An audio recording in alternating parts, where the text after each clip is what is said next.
wa inna ilaihi raji'un a bakin gate na kwasin main gate na kwasin bombin ya tashi. Inna lillahi wa inna ilaihi raji'un.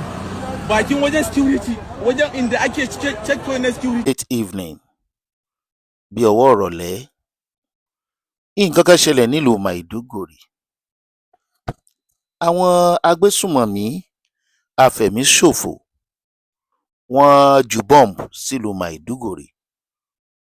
Ẹ má gbàgbé pé Maiduguri ni capital Borno. Then wọ́n ti sọ pé àwọn ń bọ̀ láti gba Maiduguri. Wọn dẹ̀ ń wí bẹ́ẹ̀ kán má ṣe bẹ́ẹ̀. Wọ́n máa ń ṣe bẹ́ẹ̀ dáadáa tí wọ́n bá ti sọ bẹ́ẹ̀. Kò sígbàkigbà tí wọ́n sọ pé àwọn ń bọ̀ níbì kan tí wọn ò mú ìlérí wọn ṣẹ. Wọ́n dẹ̀ ń ṣe for free, wọ́n dẹ̀ ń lọ bẹ́ẹ̀. Lórílẹ̀-èdè Nàìjíríà, tírú rẹ̀ kì í ṣe bẹ́ẹ̀ wáyé lọ́pọ̀lọpọ̀ orílẹ̀-èdè míì. Gbogbo àyà tí àwọn terrorist ní lórílẹ̀-èdè Nàìjíríà, ó jọ pé wọn ò ṣàdédé láyà yẹn tí kò bá sí onílù tí ń lù fún ìró mi, torí pé onílù rẹ̀ lè wà nísàlẹ̀ odò. Ṣùgbọ́n ju gbogbo ẹ̀ lọ, ó dàbí ẹni wípé orílẹ̀-èdè Nàìjíríà wọ́n ti ń kùnà, tàbí ká sọ pé a ti kùnà already ní ìlú tá a bá máa pè ní orílẹ̀-èdè, níbi tí agbésùmọ̀mí ti ní agbára tó pọ̀ ju ti àwọn ológun wọn lọ. Àwọn agbésùmọ̀mí ń wọlé ti àwọn ológun, wọ́n ń dẹ̀mí wọn légbodò. Tá a bá wò lẹ́nu ọjọ́ mẹ́ta yìí, àwọn ológun tí wọ́n ti dẹ̀mí wọn légbodò á tó 100, and campaign 2027 ò dẹ̀ dúró. Tó bá jẹ́ ní ìlú tí ó wà òkè dáadáa, wọn ó tiẹ̀ ti kọ́kọ́ sinmi campaign, or kí campaign jẹ́ 20%, wọn ó tiẹ̀ ti bójú tó ètò ààbò. Gbogbo ohun tó dẹ̀ ń fa àìsétò ààbò yìí, abẹ́ àfẹ́lò òfin ṣàríà ni. Tí nǹkan yìí bá lè máa ṣẹlẹ̀ lọ báyìí,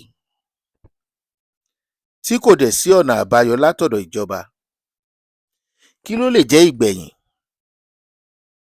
fúnrú orílẹ̀-èdè bẹ́ẹ̀? Kò sẹ́ni tó ní kí àwọn ìjọba wa kán máa polongo ìbò wọn, ṣùgbọ́n wọn ò bá tiẹ̀ pèsè ètò ààbò fáráàlú. Wọ́n ti bọ́ǹbù Maiduguri.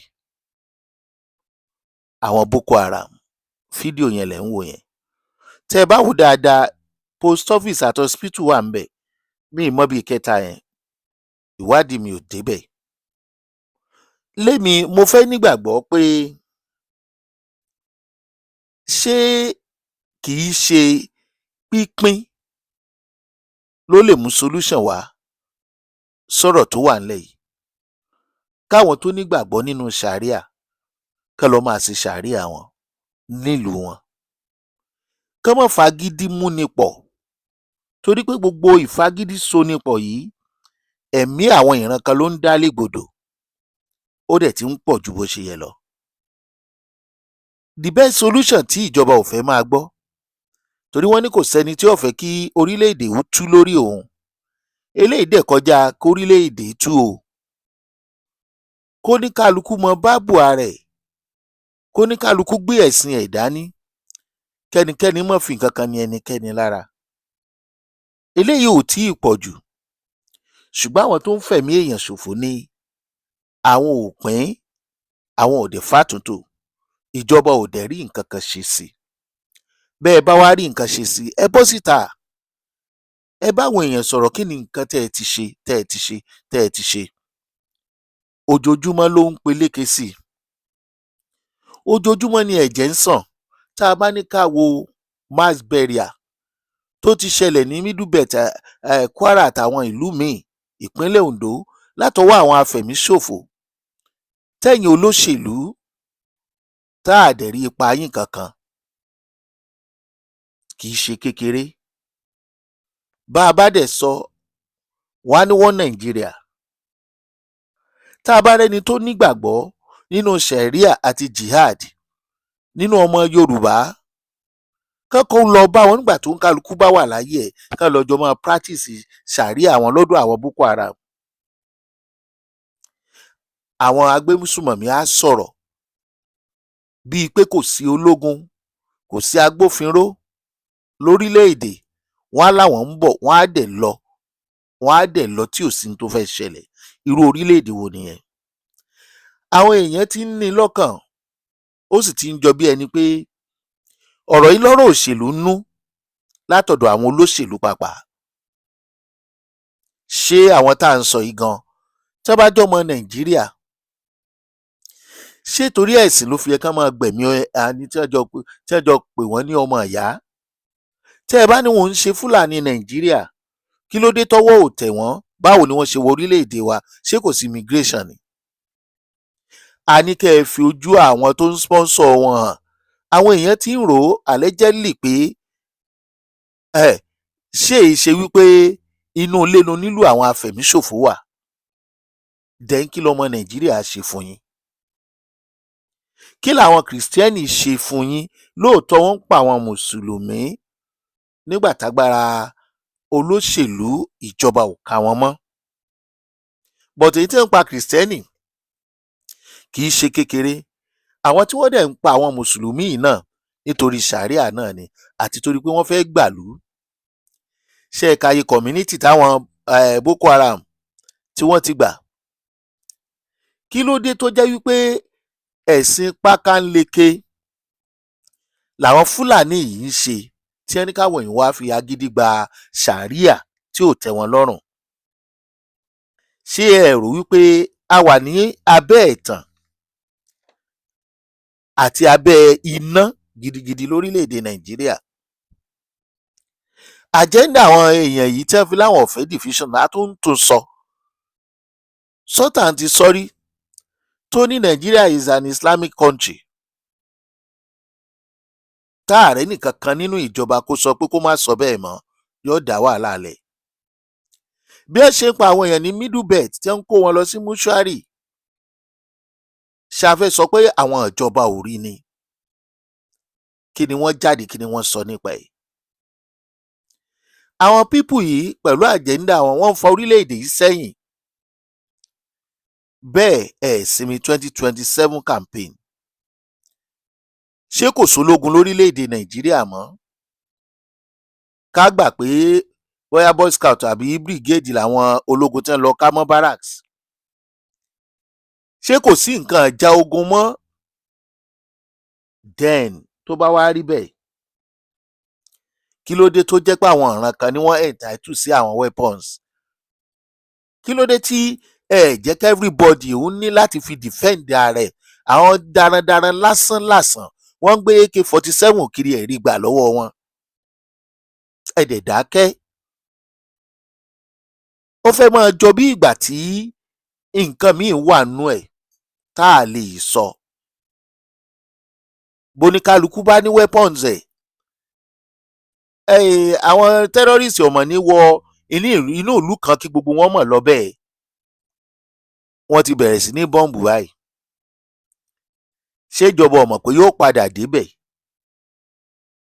Bá a bá yin ẹ̀yin ìjọba yìí tẹ́ ẹ bá ṣe àwọn nǹkan tó dáa, tí ò bá tí ì sí security nílùú, a lè kọrin ayọ̀ yìnyín. Kí lẹ̀yin ṣe láti dẹ́kun ogun ẹ̀sìn, ogun sàríà, ogun jihadi tí wọ́n pè ní holy war? Ìyẹn àwọn Mùsùlùmí apá òkè ọya àtàwọn ọmọ àlè apá àtìsàlẹ̀ ń bí ni ẹ sọ bẹ́ẹ̀. Ṣáfẹ́ sọ pé ẹ̀ mọ̀ ni tí 2027 fi múmú láyà yín? No, ẹ dá wa lóhùn ni. Kí nìdí? Bóyá ẹ lè ṣàlàyé. Àmọ́ nǹkan tẹ́ ẹ gbọ́ lẹ́nu àwọn gúmì tó jágbẹnusọ àwọn tẹ́rọ́rìsì àti tìjọba, tí kì í bá ṣe torí sàríà torí ẹ̀sìn, kí ni gúmì sọ fún wípé ó ń bí wọn nínú? tí wọ́n fi ń fi ẹ̀jẹ̀ àwọn ènìyàn wẹ̀ tí ò dẹ̀ túrun kan lára yín? Àbẹ́ ẹ fẹ́ sọ wípé ta ló sọ pé kò túrun kan lára yín? Tó bá túrun kan lára yín 27 ò ní jẹ́ ń lógún. Ẹ ní bísì láti máa campaign nílùú tó bá dáa tí ẹ̀jẹ̀ àwọn ènìyàn bá ń sàn tí ò bá tó báyìí. Ó ní nǹkan tí ó ti ṣẹlẹ̀ ńbẹ̀. Àwọn ìjọba abẹ̀ ó ti hùwà ìtìjú, ẹni tó ní ìtìjú wọ́n á ti wá nǹkan ṣe sí i. Ẹ já ka ye òkú èèyàn tó ti sùn tí wọ́n ti sin. Darandaran ń pààyàn. Àwọn kan náà kinní kan guard lára àwọn darandaran wọ́n ń sọgbó onígbó, wọ́n ti géèyàn lápá géèyàn lẹ́sẹ̀. Ìgbà wo ni ìdájọ́ òdodo àti dídẹ́kun ìfẹ̀míṣòfò fẹ́ wáyé lábẹ́ ẹ̀yin ìjọba yìí? Kí ni 2027? Nínú àìsétò ààbò, gbogbo ẹ̀jẹ̀ àwọn èèyàn tó ti sàn wà lórí yín o. Ọlọ́run kì í dẹ̀ ṣọba ìkà. Bí bàbá wa Excellency Bọ́lá Ahmed Tinubu bá ń gbìyànjú, tí àwọn tí wọ́n kó rọra tí wọ́n bá ń fà á sílẹ̀, kí ló ṣe fẹ́ jẹ́? Bàbá náà kàn bọ́ síta kàn sọ̀rọ̀. Láyé àtijọ́ tírú nǹkan báyìí bá ń ṣẹlẹ̀, ààrẹ orílẹ̀-èdè ó ti bọ́ ọ̀tà lórí ẹ̀. Wọ́n ó ti ṣe national news lórí ẹ̀. Wọ́n á ti báràlú sọ̀rọ̀ lórí ẹ̀. Kí ló ń ṣẹlẹ̀ gan-an? Ẹ jẹ́ á gbọ́. Ọ̀nà wo lẹ fẹ́ fi dẹ́kun àìsétò ààbò? Ẹ dákun ẹ ṣàánú ọmọ orílẹ̀-èdè Nàìjíríà. Ṣùgbọ́n mi ò nígbàgbọ́ nínú orílẹ̀-èdè Nàìjíríà tí oníkálukú ò mọ ibi táyè rẹ̀ mọ́. Kẹ́ni tó fẹ́ ṣe mùsùlùmí oníṣẹ̀ríà kó lọ ṣe mùsùlùmí oníṣàríà. Àwọn ní ẹni Maiduguri, báwo ni ò ṣe ní délẹ̀ Yorùbá? Ẹ̀yin ọmọ Yorùbá, ọ̀rọ̀ lẹ tún gbọ́ yìí o. Àwọn Boko Haram ti bọ́ǹbù Maiduguri. Ẹ má káwọ́ léwọ́, ẹ má káwọ́ lẹ́rán. Ẹ má jẹ́ á wòran, ẹ má jẹ́ wọ́n run wá. Ẹ má jẹ́ ó dìgbà tí wọ́n bá tà wá, tí wọ́n tà wá tán, tí wọ́n kó wa sóko ẹrú. Ẹ má jẹ́ káwọn pípù yìí wọlé tì wá. Ẹ má jẹ́ wọ́n tà wá kán fi wá ra nǹkan tó ń ṣe orílẹ̀-èdè Nàìjíríà. Ẹ jẹ́ káwọn ọba ìlú dìde kán lọ bèrè àánú lọ́wọ́ ààrẹ orílẹ̀-èdè Nàìjíríà. Kí lọ̀nà àbáyọ sọ̀rọ̀ wa? Òótọ́ ni wọ́n ti gbé, wọ́n ní allegedly gbé iṣẹ́ lé Sunday Ìgbòho lọ́wọ́. Ṣùgbọ́n ìbànújẹ́ ni ká máa gbọ́ ìròyìn pẹ̀lú àwọn tí wọ́n jọ pè wá ní ọmọ orílẹ̀-èdè kan náà kán mọ wúrúwà tí wọ́n ń wù yìí. Àti ìrípa kankan nípa ètò ààbò. Kọ́lọ́run kó ṣàánú wa ni o. Kó ní kálukú fọwọ́sowọ́pọ̀. Ìtó ní kálukú bá ní tó bá mọ̀ nílẹ̀ Yorùbá, ẹ jẹ́ á fi gbára wa o. Àwọn pípù yóò mọ̀ yẹn pa o. Ẹ má jẹ́ wọ́n wọlé tọ̀ wá o. Ogun ò ní kó wa lọ tẹrú tọmọ o. Ṣéun Agboola lórúkọ tèmi. Ìkànnì Ìjùgbà Máa Sàlẹ̀ tí ń wò wá. Ẹ ṣé bẹ́ẹ̀ ṣe ń wò wá.